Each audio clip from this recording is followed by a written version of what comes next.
From Karns City High School, I'm Ed Codi, and this is Spotlight. For decades, Karns City's had one of the best athletic programs in Western Pennsylvania. This past year has been a banner year as the boys won last fall District 9 football and soccer championships. The girls finished runner-up in soccer, and then boys basketball, they won a District 9 title, and now the girls softball team, they're preparing for a championship game against Punxsutawney at the end of the month. We start things off today with the District 9 Basketball Coach of the Year, Chris Bellis. Chris, congratulations, a great year, 21-3. What are you always going to remember about this team? We just had a really good mix of athletes. At the beginning of the season, we had to bring together kids of various age levels. We had 2 seniors, 2 juniors, 2 sophomores, 2 freshmen as our kids that played the most. And so I thought that if we were able to bring those different levels, age levels and levels of talent together, that we could have a good season, and fortunately we did. You had 2 star players to lead the way for you. Chase Bailey, the all-time leading scorer, and you had the big guy inside, 6'5", Nathan Waltman. Tell us a little bit about those two. They're both just tremendous athletes. We were fortunate to have those guys come through the program. Chase has been a basketball first guy, his whole career. He's the kind of kid that likes to work hard on his game, and obviously that's shown by he scored 1,697 points in his high school career. Nathan, he's more of a football guy, but a tremendous athlete, and he works hard in the weight room and is going to further his football career at Slippery Rock, but was athletic enough to provide a lot of talent and a lot of skill on the basketball court as well. He scored I think 1,051 points in his high school career in basketball, and he missed half his junior season. So. Those two guys, just a lot of it is their work ethic. They both like to work hard, and they've committed to working hard to improve their athletic ability. Chris, this is not your first rodeo. Let's go back 30 years ago when you were at Butler, 1991, playing for Mark Jula, and you guys win the WPL championship. How much did that influence you to get into coaching, and how much playing under Mark Jula has motivated you to coach? I think that's probably the main reason that I coach.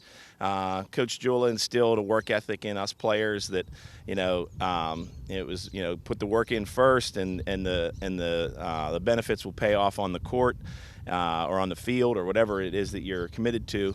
And he really inspired a lot of us that played for him to go on into coaching.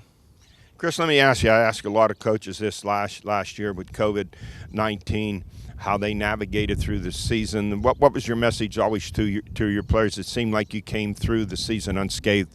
Well, our main focus was we were happy to be playing. The kids were, we were excited when we realized we were going to get to have a season. We had a little setback in December where they postponed the season, but we were always happy to be in the gym. And we were fortunate that we had an administration and athletic director, and the school was committed to to moving forward athletically. And our athletic director, Josh Williams, was committed to getting us a full schedule of games. And but the kids in the gym, we were all happy to have the opportunity to have a basketball season. I know you're losing a number of star players, and as coaches always do, the day the season's over, you think ahead to next year. What's this season looking like for you? Well, I mean, we lost the 2 leading scorers in Bailey and Waltman, but we have our 3rd leading scorer, who was the Rookie of the Year in District 9 this year, coming back, Luke Kramer. He was a freshman this past season. Micah Roop was the Rookie of the Year in District 9 the previous year. He's a sophomore this year. He had a good season. Luke Gehring was a junior this year, and he was a big part of what we did. So Cole Sherwin was a junior starter. So we have the foundation coming back. I think that we should be competitive again. Chase's younger brother, Tate Bailey, came off the bench for us, and Eric Boer was a sophomore that came off the bench for us. So we have 6 of our top 8 coming back, so I think we should be competitive again. Well, Chris, once again, congratulations on a district championship, Coach of the Year, and good luck to you in the coming season. Thank you. Thanks for having me. I'll be back with one of the star athletes.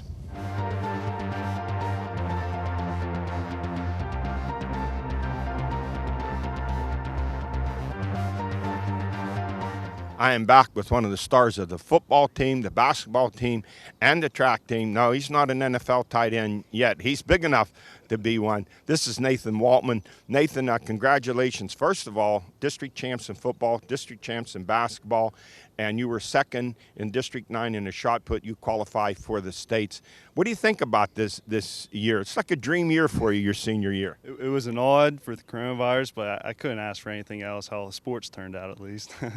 Well, let's basketball, you scored over 1,000 points in your career. Great accomplishment. Football, you were the district defensive player of the year playing middle linebacker.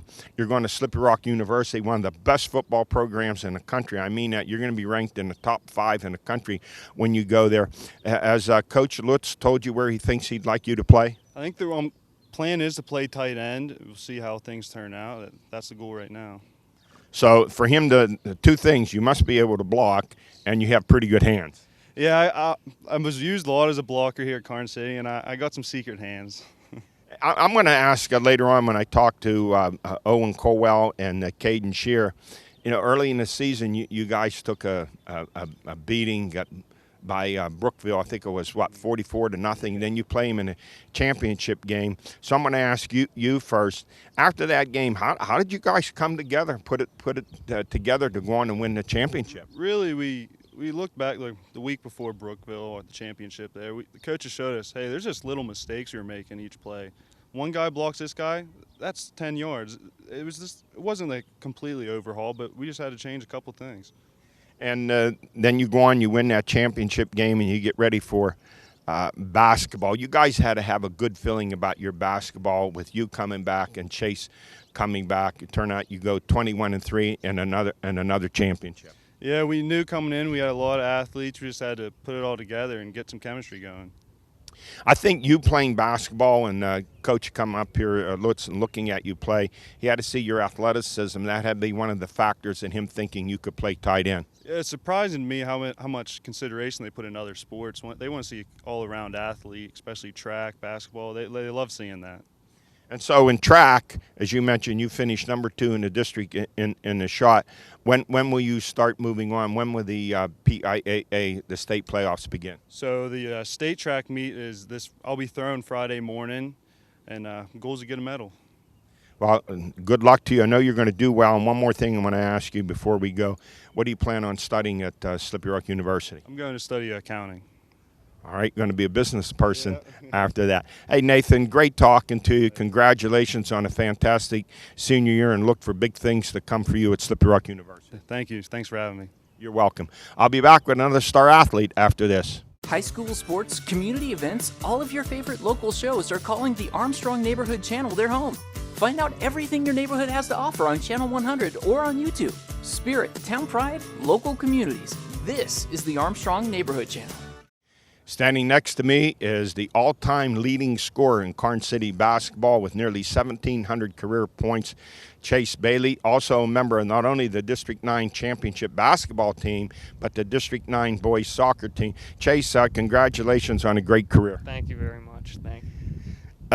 Scoring 1,700 points, you were a marked man most of the games. What was the key point about your offense? Is it your three-point shooting, or a combination of three-point, and you were could drive inside too? Yeah, it was a combination of both, because I like to consider myself a fairly good shooter, and then whenever they would push up on me, then I would be able to just go right by them and get to the hole and then finish in there. So yeah, so just a combination of both. So let's go back and look at the soccer. A number of you played two sports. That was a special season also. Yeah, that was a really fun season. Last year was a fun season, but we came up short, and this year it was even more fun just because it was our last year, and then we were able to win that championship, and that felt great. You know, a lot of kids go through their high school careers, and they don't even get one championship, and you got 2 of them. I was just talking to Nathan Waltman, your inside power. You guys, 2,700 combined points. That's a pretty lethal 1-2 combination, maybe the best ever in Karns City history. Yeah, I love playing with Waltman. Me and him have played together since we were 5-6 years old, and yeah, he's a great teammate, and yeah, he's a good friend too. Jason, your plans for the future, where are you planning on going to school? I'm planning on attending Slippery Rock and just majoring in accounting or finance. And any decision you've made yet about playing basketball there? No, I don't think I'm playing basketball there. Just not interested at the next level? Yeah, not very interested. And yeah, I think I'm just done. All right, well, you've had a great career here. You never know when that bug's going to bite you again. You might be there for a year and go to a game and decide, hey, maybe I want to play again. And I hear you have a younger brother coming up, following in your footsteps. How good is he going to be? If he keeps working, he should be pretty good. Would it bother you if he broke your scoring record? No, not at all. Not at all. I'd be proud of him. Well, Chase, great talking to you. Congratulations on a fantastic career and a couple of high school championships, and good luck to you at Slippery Rock University. Thank you very much. I'll be right back with another star athlete.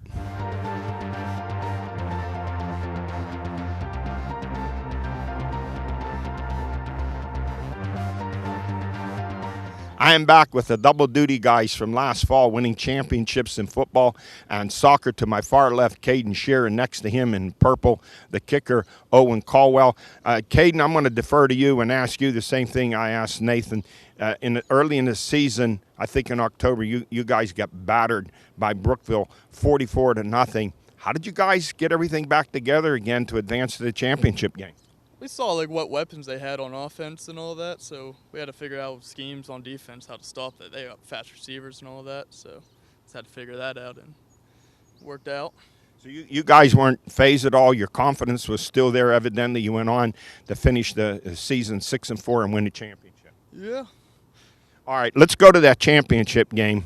You're losing 14-13. There's about 5 seconds left, and you're sitting there. You've made you made an extra point. Was one missed too during the game? One was a 2-point conversion try that we did not get. All right, so let's go. The stage is set. You're losing 14-13, about 5 seconds to go, and your number's called. You weren't nervous, were you? I was. I stopped hearing the fans, and then I just kicked it. Did the coach say anything to you before you went in the field? Oh yeah, he told me. Don't miss. I've done this a million times. Let's not mess it up now. So how long was the field goal? 32 yards, I believe. Under that kind of pressure, you had a dream of that as a kid, kicking a field goal in the final seconds to win the game. So what was that feeling like for both you when that ball sailed through the uprights? Nothing but excitement. It was probably one of the best feelings I've had in sports. And did your teammates carry you off the field? Oh yeah, a celebration.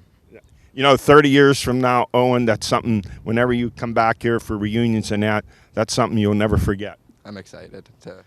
And Caden, when you were standing on the sideline, were you out in the field blocking for him? No, I was on the sideline. And what was going through your mind when he made the kick?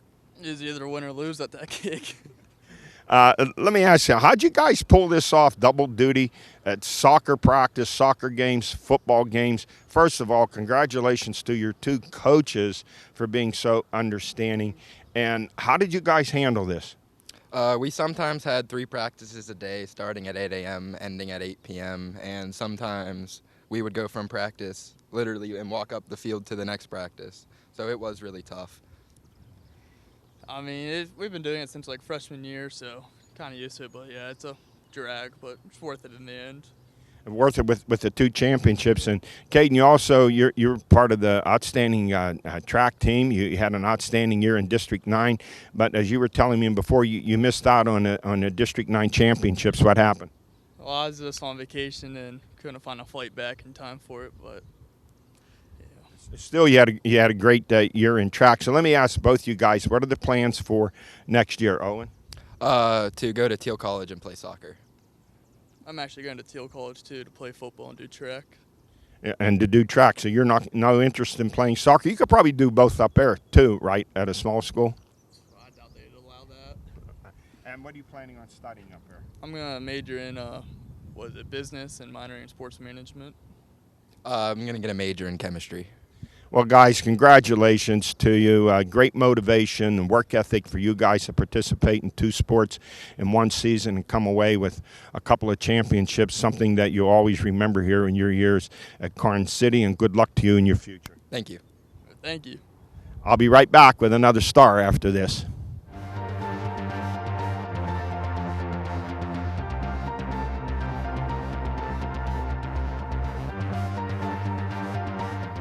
We finish our spotlight today with a star of the softball team, shortstop Garrett Malochik.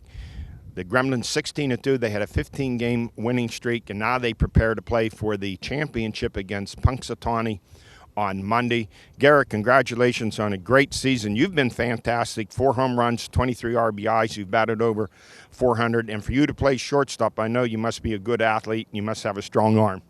Yeah, it took a whole off season to make sure I was prepared for the season, but it was a fun ride as well. So you give me a scouting report on Punxsutawney. Where will you play that game on Monday?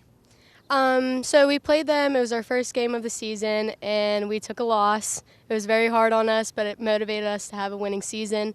And, you know, we never look at stats. Anyone can win any game at any time, and we're just confident in our hitting and our fielding. So we feel like we're really ready for Monday.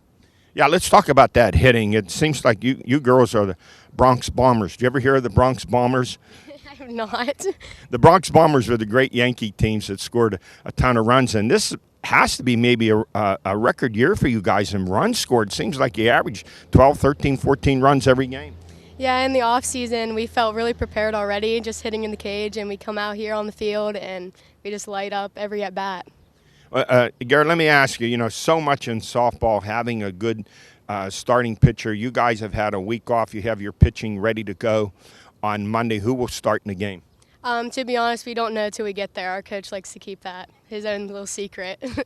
But you'll probably have 2 or 3 pitchers ready for that game. Right. We have 3 pitchers. They warm up every game, and it just depends on how our coach is feeling and who he's most confident in that day. And where will this game be played? At DuBois Memorial Field, Heindel Field. So you lose to them the opening game of the season, then you turn around and you win 15 straight before you lose to Highlands at the end of the season. Highlands a playoff team. You guys played up a level. What did you learn from that game? We just learned that, not everyone is going to have amazing pitching, but when we face it, we have to be prepared. And losing, it really sucks, but it motivates us to keep working harder. So I'm not sure how they, with COVID-19, how they've structured things this year. If you win, then you move on to state playoffs. If you lose, do you still get a spot in the states? If we lose, we're done for the season. Because they've condensed it and fewer teams this year. So let me ask you, you're a senior.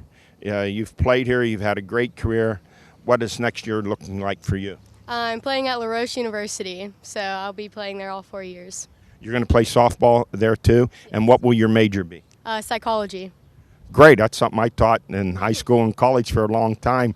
You plan on a career in psychology? Would you like to teach or like to go into therapy and counseling? Therapy. Well, Garrett, great talking to you. You girls have had just a fantastic year, and I'm going to call you the Karns City Bombers. You look it up like the Bronx Bombers. And good luck to you in the championship game, and bring home which would be for this year a 4th District 9 title. We plan to. Thank you. From Karns City High School, I'm Ed Codi, and this has been Spotlight.